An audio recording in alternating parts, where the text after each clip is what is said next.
ഇത് ആരാണോ? ചേട്ടത്തിയോ? വാ കേറിയിരിക്കേ. എന്താ ഇത്ര രാവിലെ തന്നെ? ഞാനൊരു കല്യാണ ആലോചനയായിട്ട് വന്നതാ.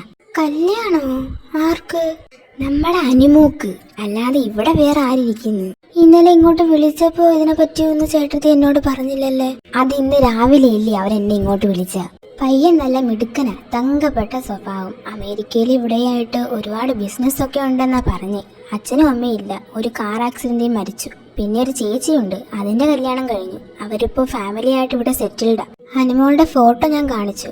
അവർക്ക് മോളെ ഒരുപാട് ഇഷ്ടമായി. നാളെയോ മറ്റന്നാളോ അവര് വരാനിരിക്കുക. എന്റെ ഏട്ടത്തി അവരോട് പറയുന്നതിന് മുമ്പ് എന്നോടും ഏട്ടനോടും ഒരു വാക്ക് ചോദിക്കായിരുന്നു. ഓ, അതാണോ ഇത്ര വലിയ കാര്യം? നീ ഇത് പറ, നമുക്കിതങ്ങ് നടത്താം. അത് നിങ്ങളെ മാത്രം തീരുമാനിച്ചാൽ മതിയോ?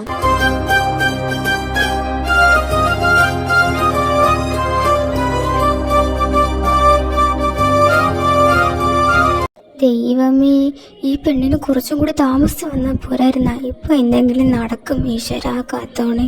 അതിനു വേണ്ടി തേസിയാമ്മ ചേട്ടത്തി ഇവിടെ നിന്ന് വെറുതെ സമയം കളയണ്ട, ചെല്ലാൻ നോക്ക്. ഈ കുഞ്ഞിന് എന്ത് പറ്റി? നീ ഈ ഫോട്ടോ നോക്കി ഇഷ്ടപ്പെട്ട നമുക്കിതെങ്ങനെ നടത്താം. നിങ്ങൾക്ക് എന്താ പറഞ്ഞാ മനസ്സിലാവത്തില്ലേ? അനു, അമ്മയൊന്നും മിണ്ടാതിരുന്നേ.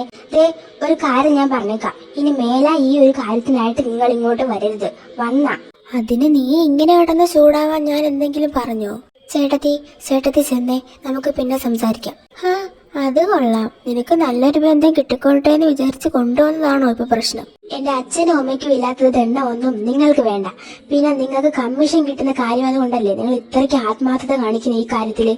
അവിടെ നിന്ന് കിട്ടുന്നതിനേക്കാൾ 10 ഇരട്ടി ഞാൻ തരാം. ഇത് നടക്കത്തില്ലെന്ന് പോയി പറ. പ്രായത്തിന് മൂത്തവരോട് ഇങ്ങനെയാണോടി സംസാരിക്കുന്നത്? അഹങ്കാരി. ആ ബോധം ഉള്ളതുകൊണ്ടാ ഇത്രയ്ക്ക് മാന്യമായ രീതിയിൽ ഞാൻ നിങ്ങളോട് സംസാരിച്ചത്. ഇനി ഇവിടെ നിൽക്കാനാണെങ്കിൽ എന്റെ വായിലിരിക്കുന്ന നിങ്ങൾ കേൾക്കും. അനു, മതിയാക്ക്. നീ ഒരുപാടായി. ചേട്ടത്തി ചെല്ല്. അല്ലെങ്കിലും പോകാൻ തന്നെയാ പോണേ. നിന്റെ സൽക്കാരത്തിന് വന്നതല്ല ഞാൻ.